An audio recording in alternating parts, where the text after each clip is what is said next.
Punch, y'all. This is Spike Punch. Hope the killers understand. Spike Punch is in the building.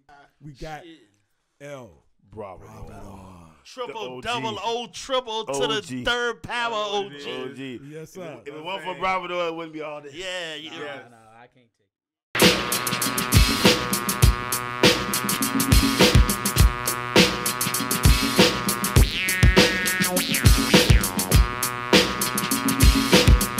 Bravador. Yes, El sir. Bravador. You are considered a legend. You might not consider yourself a legend, but Well, I appreciate that. to me and Sean, you are a legend because you're the reason why we do what we do. What was the song, the very first song?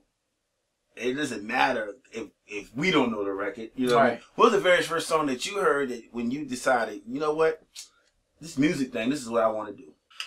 Wow. Had to been 1976.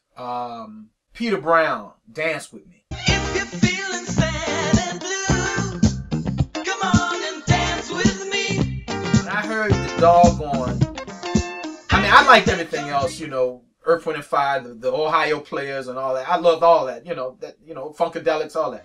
But something about that song, when I heard it come on, when I was listening to WANT, we were riding in my dad's car. We were going to my grandmother's house in Westwood, my big mama's house. But my dad started dancing while he was driving to the song. And it was really weird. But I was listening to the song. I'm like, Oh, yeah. oh, snap. And I just heard it. And then after that, I'm like, yeah, this is all right. Then a year or so later, or 2 years later, Groove Line by Heatwave. Okay. It was over. It was through. I was through. And then that's when I learned about stereo sound, mono sound. So how'd you get the name El Bravador? Bravador came up. I went to Brooklyn Middle School. I was on the track team. And we had our last track meet of the year. A friend of mine, Stephen Derricott, was a clown, and everything in class and stuff. So he said, he was walking with his girlfriend. I was in front. We had finished the last track meet. We were number 2 in the county. And he said, "What's up, El Bravador?" And I said, "What did you call me?" He said, "El Bravador." And I just started DJing, soon before that. We did a party in the back of Dashell Carey and Curtis Adams' house in my neighborhood for the track at last track meet. It was a party. Well, Stephen Derricott, make a long story short, Stephen Derricott gave me that name because I said, okay, drop the D off of it and say it again. He said, El Bravador? I said, that's it. El Bravador. He said, what? I said, that's it. He said, what? I said, my DJ name. I've been looking for a DJ name. Had it ever since. It's a unique name. It's crazy how you came up with it. My brother says he thinks it's one of the most unique names for a DJ that he's ever heard. Yeah. Well, I got to thank Stephen Derricott for that. He was just being funny. He was just being funny, Rock. I mean, Sean, he was being funny. 1985. Now, this is after the Junior Funk Machine, and this is during the Z-Rock Crew days. Fresh and I started the Z-Rock Crew. Well, Fresh came up with the name of the Z-Rock Crew in 1984. We got together during that time, 84, 85. So 1985, I told my brother that I wanted to be on the radio, and he was running WENZ Radio, 1450 AM. He was running it. And one night, he called me up like at 11:30 on a Saturday night. I need you to go over to the station. Come by and get the key. So, got my car, went over. He said, here's the key. I said, what you want me to do? He said, when you get in there, open up, go sit at the console. I said, okay, but what you want me to do? I said, go on over there. Bam, he shut the door. What the hell is this? Get over there, sit at the console, call him. I said, okay, I'm here. He said, okay, see where it says legal ID? I said, yeah. I said, well, wait a minute, Chip, nobody's here. He said, I know. You're going to be on the air. Wow. I'm like, I'm a what? He said, put the cart in. It looks like 8 tracks. They were carts. So put that in the cart machine because I had been already practicing and stuff previously. So I knew what he meant. Yeah. He said, hit the legal ID. But before you do that, put a record on the turntable. He said, any record you see on the floor. It was Chuck Brown, Bustin' Loose. Wow. Put that on. He said, all right, got it set. Hit the legal ID. I'm listening. I hit it. WENZ, 1450 AM, Highland Springs, Richmond. doing? And I said, okay. And I'm nervous. He said, all right, play some records for a while. Do a drop in between each one. It's an identification of the station. I did that. I'm nervous. So he said, okay, it's time to do a weather. He called me back. He said, you all right? I said, yeah. I said, how long you want me to do this, Chip? I said, when Walter coming? He said, Walter ain't coming in tonight. You're going to be here till 6 in the morning. Oh, my God. I'm like, I'm doing an air shift? He said, yeah, I want you to do a weather report in about 5 minutes. Chip, I ain't ready for this. He said, you better be. Click. That's crazy. That's how he put me on the air, and that's how I got on the air in 1985. So you knew you wanted to be on the radio. Yeah, but I was not ready. That night. Won't ready. 1987 came around. And that was golden era. Yeah, 1986, I met, my brother was at KIE. He had left ENZ and went to KIE. Mm-hmm. And I went over there, and I met Larry Jones through my brother. And he said, you ever thought about getting in the radio? He said, Larry, he don't want no more to do with radio. Put a bad taste in his mouth. Mm-hmm. He said, I'm thinking about doing something young. I said, okay. So, make a long story short, Larry told Chip, tell your brother we wanted to do a scratch show. I said, I got another buddy of mine named Fresh, Anthony Walker. He said, okay. I said, we got a group name. He said, what's the name of your group? I said, the Z-Rock Crew. Larry's eyes got big like this with a cigar in his mouth. The Z-Rock Crew. I like it. You know, I like it. Yeah, let's do that. January 7th, 1987, we premiered on Scratch. First full-time hip-hop station in Richmond. Because you had others. You had KD over in L.A. They started in 83, around that time. They were doing it. They were AM. You had WRAP down in Tidewater area. They were doing it.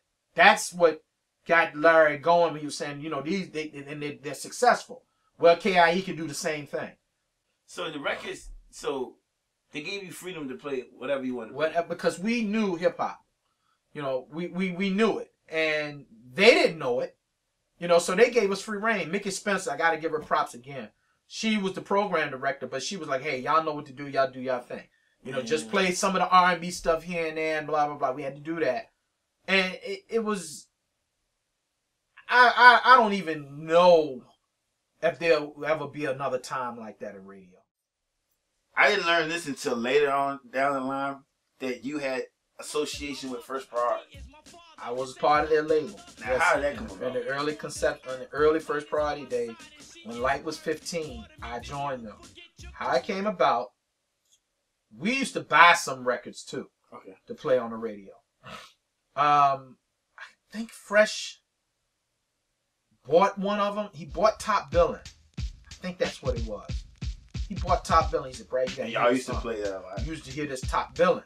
But in the mail, we got Positive K's quarter-gram Pam. We got that in the mail, but it was on a green First Priority label. So one day, I started making beats and stuff during that time. Because see, Fresh was already producing. You know, he was producing from the beginning with the Z-Rock Crew, doing, you know, the Dr. Boss Rhythm drum machine and all that. Drum machine. Right. He used to do that. I was trying to practice more of my DJ skills. Mm-hmm. So with all that said, then I started doing the producing, you know, with myself, trying to work on some stuff. Had bought a 4-track and all that. So I looked at the bottom of the label, and Fresh taught me how to look at the label and look at who wrote what and everything. I got that from Fresh. Okay. I got a lot from Fresh. I did. And I called him one day on WKIE's phone. You know, long distance then, you know, that was money. I made a phone call. I said, Milk answered the phone. I said, is this First Priority Records, right? He said, yeah. I said, well, I'm calling from Richmond, Virginia, WKIE radio station. He said, okay. I said, I just wanted to let y'all know we're playing your record down here. He said, hold on a minute. Don't go anywhere. He put me on hold. Hello? I said, hello? He said, this is Nat Robinson. Who am I speaking with? I said, you're the Nat Robinson? Yeah, that's me. I said, I'm El Bravador, Brad Johnston. I at WANT. I'm part of a group called the Z-Rock Crew. We have a radio. He said, I've heard of y'all down there in Richmond doing a rap thing. I said, yeah, well, we're playing Top Billin'. Well, man, I got more stuff coming. I said, really? He said, we got a new artist, MC Light. Wow. I said, oh, yeah? I said, well, how is he? Oh, it's a girl. I said, really? He said, yo, wait till you hear this girl. She's 15. I said, send it to me. He said, I'll send it to you FedEx tomorrow.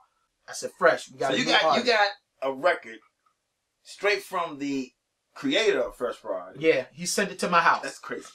We played Cram to Understand You. We broke that record. Just like a test, just like a test, just like a test, I cram to understand you. Next month, I finally went to his house.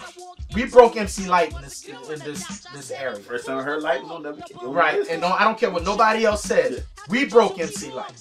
Nobody else did. The Z-Rock crew did. WANT had their little rap thing going on at the time too, but they did not break MC Light. Like WKE. But anyway, to make a long story short, I said, well, are y'all signing any groups? Because the Z-Rock crew, we were doing stuff too. We actually had a record out. I sent that to him. He said, yeah, it doesn't sound bad. You know, it's not bad. But what about some else? I said, well, I got some demo stuff we've been doing. Sent him that. He liked it. We want to sign y'all as the Z-Rock crew. We went up. Soon after that, we went to New York, drove my blue Mustang up there. I had my man Dre from the West End that was hanging with me. I took him with us. We went up, went to their house on Staten Island. The office was in Brooklyn. I'm ready to sign the contract. I'm ready to roll. He said, well, before we do that, I'm like, uh-oh, here we go. He said, we got to go to Paterson, New Jersey. I said, okay, what's going on with that? He said, we're going to meet Joe Clark. I said, who's Joe Clark? So Andre was like, I know who that is. That's the guy that beat the drug dealer up with the baseball bat. He said, exactly. So we followed the limo out there, and before we get in the car, who comes around the corner? MC Light. Light, this is El Bravador, the Z-Rock crew. Light just came over to me and gave me the sweetest hug and said, it's so good to meet you. And I'm like, well, it's nice to meet you, young lady. You know, because I'm 21, 22 years old. She's 15. Yeah. You know, she's a young kid. And then Milk and Gears came. I met them. The next morning, we go back to Staten Island. I mean, back to the house on Staten Island. We were staying on Staten Island. I signed the contract that day. So that's what happened, and that's how I signed with First Priority. And I did the Hickeys remix. The second Audio 2 album, I did The Nasty. It says I co-produced it, but It actually made it beat. I actually did it. The Nasty. What you wanna do? What you and you wanna do?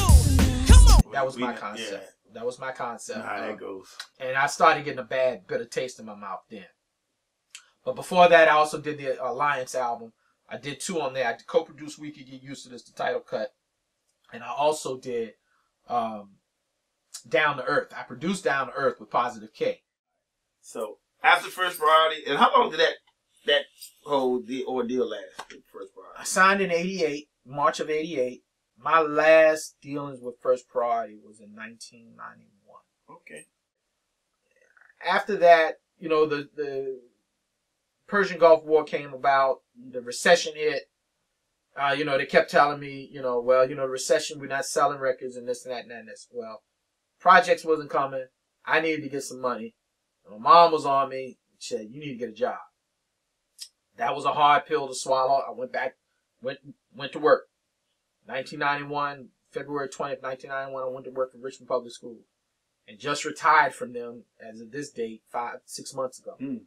So I stayed there 26 years. So after that, 1991, I was never focusing on staying there. I said, this is just temporary. So I said, okay, we did some, after KIE, I went back to WANT by myself. And then during the time we were there, we did a TV show. This is my last days at WANT. Okay, yeah. We did a little TV show, so I had a little TV experience. 1991, the Summer League basketball games. Chris Brooks and I. Chris was always, you know, hanging with I, and I got to give him credit because the first time we broke, I Know You Got Soul, it was because of Chris Brooks. He brought it from New York. He stopped by WKIE, dropped it on us. We played it in Q. We broke that record here too. But thanks to Chris Brooks. So Chris and I always had Chris and I always had a good relationship. Plus our families were close. So Chris used to hang out with me at WANT days, the second WANT days. And then I said, man, we need to do a TV show together. I talked to Paul Adams, and Paul said, well, you can just bring me a tape. We play it on the weekend. All right. I said, Chris, we need a name. Chris said. That's the $1 million question. Chris came up with the name. That's the illest name ever. B-side. That's the illest name ever for a show. The B-side. Ever. Thank you. Well, Ever. Chris will be glad to hear that. But Chris thought of the name the B-side because the B-side Wins Again was Public Enemy song. Chris Brooks, El Bravador, Brad, and the B's, So in the reverse of any single, the B-side is always the banger. It's always the banger. It's So always the banger. we would we're gonna have a banging show. We call it the B-side, and also for being black, Okay. the black side. Wow. So had a lot of meanings and the reasons for that, and I was like, let's go with it, Chris. It was a hip hop information show, but we started doing summer league basketball games, and we would put that. Then Chris was very creative with doing cartoons to hip hop music. He did the Three Little Pigs was the famous one. Yeah. But what our show was pretty popular and well received that it even showed up one night, couple nights, in the lineup for the TV shows that are coming on the cable lineup. Mm-hmm. It actually showed up as the B-side because so many people were calling Comcast asking, when does the show come on? We did not realize how popular the show was and how big it had grown. We didn't. But once people started coming at us and saying they wanted to do this for us and that for us and this for us and that for us, then we knew we had something. And I think the B-side lasted till about 93. I think it was. Yeah, 93. B-side holds a special place in our hearts because it's the first time we were there on TV. 2, it was the first show we ever did as far as a group because you did the B-side parties, the live shows. Right, absolutely. All right, so after all the music, right, B-side, you started to do filming. Yeah, it's important to note that I kind of went into a state of almost depression. I didn't want to do anything anymore. Mm. Then I was in a bad crash in '96. Car accident? Yeah, I was killed. It's a truck accident. I was at work. It was July 3rd, 1996. We hit a Lowe's truck on the highway. It stopped because it was during the time when somebody was going around shooting pellet guns at people. Well, we think it was the same guy that caused the Lowe's truck to hit brakes and stop. We ran right in the back of him. My knees went in the dashboard, tore this knee up. And they said that I wasn't going to walk straight again. So they said, get used to walking with a cane. I said, I'd be damned. So I did a lot of praying, a lot of mind conditioning, rehabilitation. And I started walking again and running again. So after that, I said something was missing in my life. And Mark Brown, the other DJ Mark, he said, man, you need to call Aaron Maxwell. So I called him. I said, Aaron, I need to have a meeting with you. He said, come up tomorrow. So I told him I need to be back on the air. I said, I'm serious about this. I just need to do it. So I got back on the air at Power. 1998, my father died. Same date of my accident, 2 years later. July 3rd, he passed away. Before that, I was getting ready to go to J100. Oh, yeah. I was getting ready to go there, and I talked to him about it. I told him I was really confused about it. I said, what do you think I should do? He said, I can't answer that for you. He said, that's something you're going to have to answer for yourself. He said, but I know just know that the decision you make will be the right one. He died the next day, and that's when I said, I'm going to J100. And I went to J100. So after that, at my job, I got another position. I started working at the TV station for Richmond Public School. Another guy came in there, a college guy named Joy Ellsworth. And Joy showed me, I already knew editing from Lance, from when I did the B-side. Lance taught me how to edit. Lance Singleton, so I want to make sure I say that to Lance. I appreciate him for that. But Joy showed me non-linear editing, which we do today. So after I started learning that, and I got it, like within 2 days, I got it. I'm like, man, I want to start my own film company. This is 1998, 99. I said, I want to start my own because I always wanted to do a science fiction piece. I wrote a script called Tomorrow. So then from there, I took it apart and I wrote Third World Man. That one right there. I started shooting it in 2002, but I started El Bravador Filmworks in 2000. And I premiered it on 10 years ago.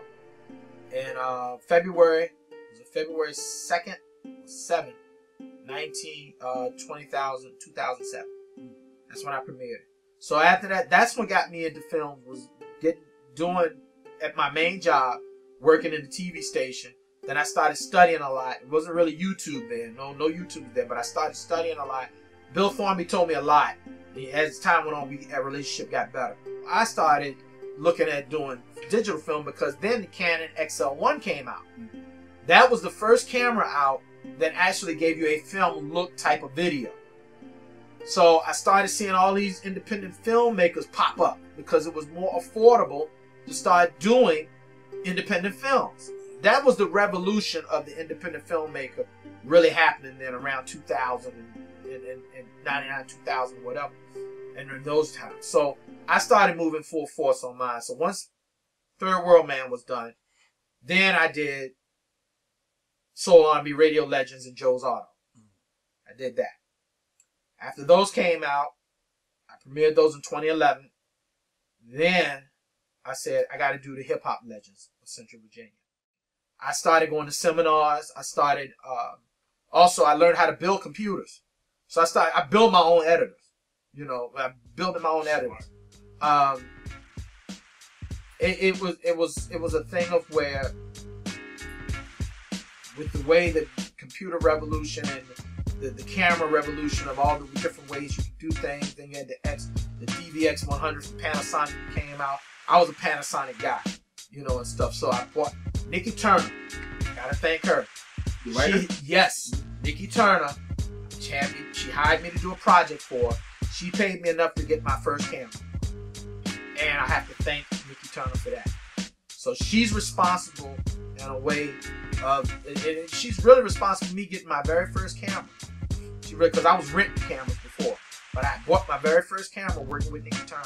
And the thing of it is, you know, I've been blessed with a lot of this. You know, as a lot of people know, I got sick in 2009. I was diagnosed with hepatitis C. But the grace of God, I beat that. And then almost 3 years ago, I was diagnosed with prostate cancer. And Bill McGee and I, we're brothers in that because we talk about it all the time. I was diagnosed right after he had his surgery. I was diagnosed. So with all of that said, I'm blessed to be here, man, and to do this film thing. I mean, I'm looking at you guys, and I'm real proud of you guys and what you all are doing. Really, I think all of this comes from community access TV. Yes. That's what got us, you know, stung us, or the bug bit us to want to do this.